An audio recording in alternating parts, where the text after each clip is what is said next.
Ya estamos de vuelta acá en el programa y les quiero recordar que estamos en horario matinal de 10 de la mañana a mediodía, de lunes a viernes. Para la gente que nos está viendo en la tarde, estamos en la mañana de 10 a 12. Les quiero recordar también a nuestros emprendedores que manden sus videos con duración de 1 minuto a nuestro WhatsApp, mostrándonos, por supuesto, su emprendimiento. Así que pongan ahí muy bonito todo lo que puedan de su emprendimiento y nos lo mandan a nuestro WhatsApp y nosotros lo estaremos mostrando acá durante el programa. Antes de presentar a nuestro siguiente invitado, quiero que vean la siguiente nota. En cadena nacional, que se retrasó por casi media hora de la programación inicial, el presidente Gabriel Boric presentó los principales lineamientos del proyecto de ley de presupuesto 2023, anunciando que la iniciativa contempla un crecimiento de 4.2% en el gasto público para el año venidero en relación al presupuesto ejecutado en 2022, como había adelantado horas antes el presidente del Partido Comunista, Guillermo Tellier. Según manifestó el mandatario durante su discurso, el presupuesto está pensado para resolver concretamente los problemas de las personas con una sólida base de responsabilidad fiscal. Justamente de esto nos hablará Alejandro Alarcón.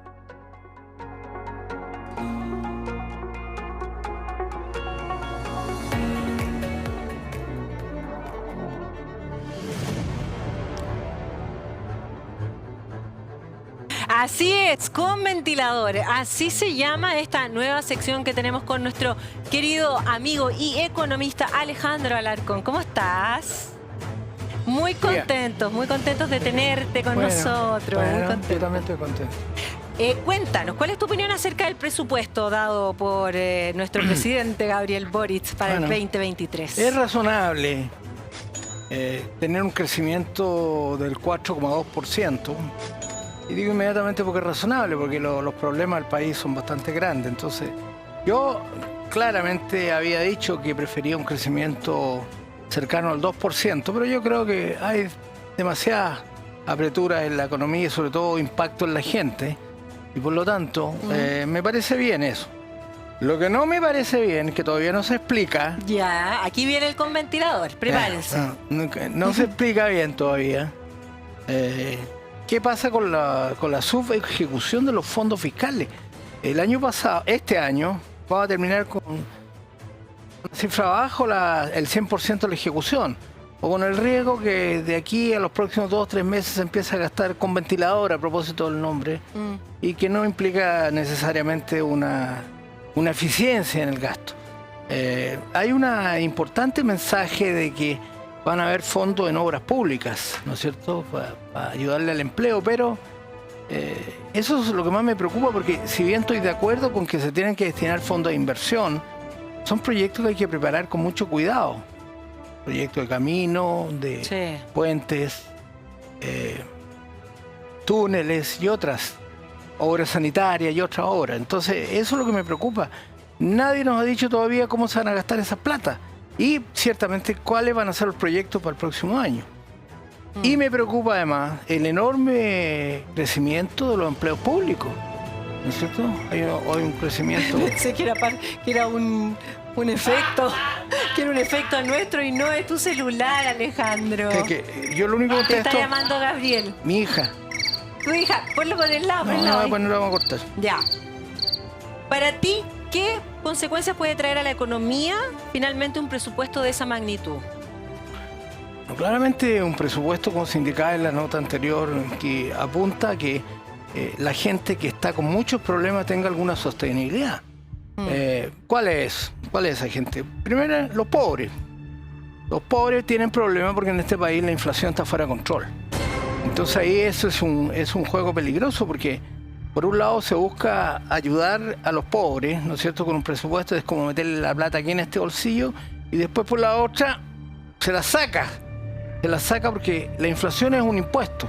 Entonces me preocupa mucho ese balance para la gente de menos recursos. Y además hay fondos que tienen que ser empleados con mucho cuidado, los de empleo, los fondos de empleo, porque lo que hemos aprendido en la anterior crisis, que fue básicamente la pandemia, es que la gente no volvía a trabajar después. Entonces hay que calibrar muy bien cómo se van empleando eso. Pero sobre todo, yo espero que la plata vaya a la gente con más problemas, a la gente pobre, a los que pierden el empleo, pero córtenla, como dije en otro lado, de gastar en empleados públicos de más, en burocracia. Acá tiene que haber con lupa. Voy a mostrar la lupa que yo usaría. Usaría esta lupa la usaría para buscar. A ver, para buscar. Yo esto más o menos tengo que necesito. Está buena. Ahí, está buena esta lupa. Esta es la que... Tiene que usar el agente del equipo del Ministerio de Hacienda para sacar todo lo que implique burocracia, para sacar gastos inútiles, para sacar a gente que ha sido contratada por razones que no las conocemos bien. Sí. Hay que gastar la plata a los pobres. Eso es lo que hay que hacer. Ya, pero el tema, mira, Mario Marcel hace poco habló, ¿cierto? Y de hecho se refirió ahí al punto del tema del desempleo y también que se venía complejo. Finalmente aclaró que la inflación, al parecer, va a subir un poco más aún. Yo creo que sí. Lo hemos dicho aquí también. Yo creo que la inflación está en una trayectoria de 2 dígitos que va a costar abandonarla. En este momento, la último dato que tenemos anualizado es de 14,1%. Podría bajar a 12, pero yo creo que puede subir 13, pero todavía 2 dígitos. Yo creo que la inflación va a ser un problema porque tenemos otro elemento. Teníamos el elemento del exceso de gasto. Nosotros el año 21 gastamos con un crecimiento de 21%, o sea, lo que se llama el gasto interno, que es consumo, más inversión, que no aumenta mucho, más gasto del gobierno, subió 21%. Eso, Carla, es elefantiásico. Elefante, sí. Y por lo tanto, eso es lo que se está ajustando ahora y todavía no se ha terminado de ajustar. Y eso produjo la inflación que tuvimos, pero además ahora tenemos otro elemento, que es el tipo de cambio. El tipo de cambio ha seguido subiendo y probablemente va a seguir subiendo porque una cantidad muy importante de los bienes de la economía son importados y por lo tanto suben de precio. Exactamente. Sí. ¿El Banco Central crees que va a subir nuevamente las tasas de interés? Yo creo que sí. Yo creo que la próxima reunión va a subir por lo menos 50 puntos básicos. Y esa es una pregunta muy interesante porque 50 puntos básicos significa que el crédito de corto plazo se ve más afectado. ¿Qué es lo que es el crédito de corto plazo? El crédito de consumo, las tarjetas de crédito, el sobregiro. Que imagínate cómo las deben tener reventadas y las pymes. Entonces, ese tipo de alza de interés, si bien ayuda a la inflación, perjudica a consumidores y pymes, porque es más caro el costo del crédito. Y a tu juicio, un presupuesto 2023, ¿cómo debe ser? ¿Cómo debió ser? Bueno, yo creo que no había más alternativa que la que se presentó. ¿Sí? Lo que estoy diciendo yo es que la discusión presupuestaria tienen que aparecer estos 3 temas que toqué. Uno, que por favor no se siga gastando en burocracia. Que por favor no sigan llenando asesores que están ahí porque son amigos. ¡Amigos de la autoridad! Eso, el otro día, fíjate que estuvimos comentando, de hecho, ese tema, el tema de los amigos del presidente, que está lleno, al parecer. Tiene muchos, al parecer no, está lleno. Muchos. Sí, es impresionante. Sí. Es así. Yo creo que es así. Y además que este debate que se produjo cuando contrataron asesores muy cercanos a la ministra del Interior, fue por eso. Entonces, no, si no son amigos. Que eran de la... ¿Cómo se llama esta cosa que hubo? Y que fue, ¿La convención? La rechazó todo el país. No, se me fue el nombre. Asamblea Constituyente. Claro, no eran asambleas, los constituyentes. Eso. Fracasaron. Se gastaron más de 100.000 millones de pesos. 100.000 millones de pesos. Sí, el otro día salió un detalle. Se gastó mucha plata y al final esa cuestión no sirvió para nada. Porque la gente no la convenció y el pueblo la rechazó. 100.000 millones. O sea que si se vuelve a hacer, bueno, que vamos a... Es un presupuesto de la nación completo. Y esto se tiene que volver a hacer. Sí, pues todavía no sabemos porque hay sobre la mesa gente que no quiere hacer ¿cómo se llama? Otro plebiscito de entrada. Como que de nuevo nos digan si queremos o no queremos que se escriba una nueva constitución. Así es. Pero delante tú me dijiste, te dije que habían 3, te alcancé a nombrar 2. Y el tercero, sin duda, es que Hacienda tenga buen recaudo y esto no provoque más expectativas de inflación.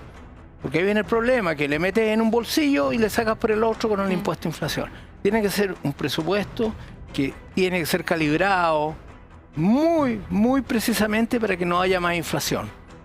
Bueno, pero la inflación finalmente, al parecer, va a seguir, y eso evidentemente es así y no ha bajado, no ha parado, y el próximo año también. Sí, pero hay una cuestión que la gente tiene que mantener en la cabeza. ¿Qué? Cuando el gobierno gasta más de la cuenta, el gasto público, obliga al Banco Central a subir las tasas de interés. ¿Para qué? Para tratar que la inflación se nivele. Por lo tanto, si el gasto público empieza a ejercer presión sobre la inflación, va a tener que el Banco Central subir más las tasas. Peor, entonces. Peor para la gente. Sí, lógico. Porque no para la inflación, que es impuesto a inflación, y más encima el crédito cuesta más caro. No, y bueno, y la UF también sigue subiendo. Por supuesto, la UF es el termómetro. La UF sube con la inflación. Sí. Pero porque alguien decía, no, lo que tenemos que hacer es eliminar la UF, pero está loco. A mí no es una buena idea esa. Pésima. Mi abuelita, cuando yo tenía fiebre, cuando era un bebito, y fui bebito también, cuando yo era bebito, y nunca a mi abuelita se le ocurrió romper el termómetro. Sí, lo dijiste el otro día. Sí, lo dije, pero no te rompía. Lo que hacían era bajarme la fiebre. No romper el termómetro. Si quieren borrar la UF, es lo mismo. Sí, exactamente igual, sí. Ahora, en cuanto a la gente pobre, ¿qué puede hacer? La otra vez dijiste que recen. Dijiste que tenían que rezar. Sí, y por este país. Para los que creen, y en este país tienen que rezar mucho. Pues está la tendalá. ¿Y va peor, dices tú? Vamos a la economía, si no se toman medidas, se va a poner peor. Si no se toman medidas de verdad. Una, por ejemplo, es no excitar más la inflación, no levantarla más, ayudarle a la tarea del Banco Central, ayudarle realmente a los pobres, que son los que necesitan, no gastar la plata en cosas que no se necesitan. Pero evidentemente. Sí, pero ¿cómo hay 8.000 empleados públicos nuevos? ¿Cómo? Yo no entiendo. No entiendo. ¿Y ese es un tema, se ha hablado ese tema en alguna parte o ha pasado no se así habla, como... Algunos dicen, algunos hablan, yo lo digo, yo escribo sobre eso. Pero como que da lo mismo. Y no da lo mismo, porque la gente sufre. No, evidentemente no da lo mismo, y ahora tampoco se ha visto qué ayudas se van a hacer como directas a la gente pobre, porque eso ya debiese existir ya alguna idea. Algún plan, claro, para ir en directa ayuda. Yo creo que eso es lo más importante, en eso hay que gastar la plata. Que suba a 4,2%, pero con prioridades. Esa es la línea final. ¿Y el tema, el dólar va a seguir subiendo? Bueno, es probable que siga subiendo, porque la Reserva Federal, que es el Banco Central de Estados Unidos, ya anunció que van a haber más alza de tasa de interés. ¿Qué significa eso? Cada vez que sube la tasa de interés en Estados Unidos, eso hace que el dólar se fortalezca. Y algo que hemos aprendido en Chile, es que mientras más se fortalece el dólar en los mercados internacionales, más fuerte es la devaluación en Chile. O sea, lo que hay que mirar es si el dólar se está fortaleciendo. Y yo creo que va a seguir fortaleciéndose. Y no solo se ha fortalecido contra el peso, que ha tenido una relación siempre por año de causalidad, sino que también debilita al yen, debilita al euro, debilita a la libra esterlina, todas las monedas que tú te puedes imaginar. Y yo creo que la trayectoria del dólar es a fortalecerse, y por lo tanto nuestro pesito, perdón la expresión, se va a debilitar, y por lo tanto va a haber más devaluación, y por lo tanto va a haber más inflación por esa razón. Sí, y el tema del PTT. TPP-11. El TPP-11. ¿Cuál es tu postura al respecto? Bueno, yo creo que a Chile le conviene mucho abrirse al comercio internacional cada vez más, porque es una economía pequeña y abierta. Y el TPP-11, los que lo defienden, que es básicamente el Partido Comunista y el Frente Amplio, que es el Partido Comunista con pantalones cortos, son más chicos, pero son comunistas. Entonces, ellos no creen en creen que hay que cerrar la economía. ¿Qué significa eso? Pero es hay lógico menos que no hay que oportunidades. cerrar la economía, No, pero menos ellos- en un país pero- tan chico. Pero si pararon la votación ya una vez, porque estaban los votos. Lo constituye un acto antidemocrático. ¿Y por qué? ¿Cuál es? ¿Por qué piensan La eso? Que no verdadera nos- razón, Sí, ¿la puedo decir? ¿la puede decir? Sí. La verdadera razón es que quieren crear empresas públicas. Y esos tratados te ponen cortes a que el Estado se meta a competir en distintas áreas. Porque al final van a competir contra su empresa. Pero eso es muy injusto. Porque en el fondo se está privilegiando otra vez el crecimiento del Estado, otra vez empresas que no tienen financiamiento, otra vez la posibilidad que nuestro sector privado salga, porque estas son empresas públicas, que nuestro sector privado salga a competir en los mercados internacionales donde lo hace muy bien y donde se puede generar más empleo, donde se puede generar más producción, donde se puede generar en definitiva más bienestar para las empresas y para los chilenos y chilenas que viven en el país. ¿Por qué Estados Unidos se salió? No lo sé, ¿No? no lo sé, pero Sí. va a volver. Sí, va a volver. Me sí, dicen eso, que eso vuelve. es lo que dicen, Ah, que tiene que vuelve, ser. sí. Y Donald Trump estaba en contra ¿Y qué de... cosa Donald Trump? Porque sí, Es estatista. por eso te pregunto, Es para que se estatista y entienda un que- poco. Y se cierra. No le gusta la competencia internacional. Pero yo creo que la lógica es que los países comercien más, se integren, que los productos vayan de acuerdo al principio de las ventajas comparativas. ¿Qué quiere decir eso? Eso quiere decir que los países producen los bienes que pueden ser más baratos de producir y por lo tanto pueden competir con mayor facilidad en los mercados internacionales. Y las inversiones en Chile, que las grandes inversiones están ahí todavía, nadie se ha ido. Yo creo que hubo un momento de mucha presión Sí. y de mucha incertidumbre, pero yo creo que eso, Por eso, como después ahora ya del pasó un plebiscito poco, del 4 de septiembre, sí. eso se detuvo. Pero tienen que haber señales claras, no tienen que haber señales, porque es muy raro, porque mientras el ministro de Hacienda aplanaba las calles de Manhattan, eso significa que caminaba por las calles de Manhattan, Sí. iba a convencer a Hubo los millones de reuniones. Claro, con Sí. inversionistas Sí. de Chile le decían que no nos interesa el TPP-11. Entonces el mundo al revés, porque por un lado le dice, anda a conseguir inversiones, y por otro lado los miembros de la coalición de gobierno le dicen, bueno, estamos viendo si vamos en el TPP-11. Absolutamente inconsistente. Ayer estaba el secretario de Estado de Estados Unidos acá en Chile. Sí, lo vi el show. ¿Qué? ¿Viste el show? Sí, claro. Pero eso era porque quiere invertir. ¿Por qué anda acá? No, yo creo que anda una especie de gira que queremos la democracia en Latinoamérica. Y queremos que Latinoamérica progrese. Pero desgraciadamente le tengo que decir que se progresa con lucas, con plata, con capitales extranjeros, si no, no va a haber. Sí. Mire, hay un escritor chileno que a mí me encanta, que es Jorge Edwards. Que uno de sus últimos libros se llama Esclavo de las consignas. Y fue la época que le tocó vivir a él. Pues Jorge Edwards era miembro del Partido Comunista, después se retiró. ¿Eh? ¿Y cuáles son las consignas? Esto de la mano callosa, el sudor del pueblo, las cabezas de pescado ya no tienen buen olor y otras. Esas son consignas. Y las consignas no sirven para nada. Lo único que sirve es realmente la producción. Ya, pero ¿cómo ves en estos días la labor del presidente Boric? ¿Cómo lo has visto? Lo he visto más callado, más callado.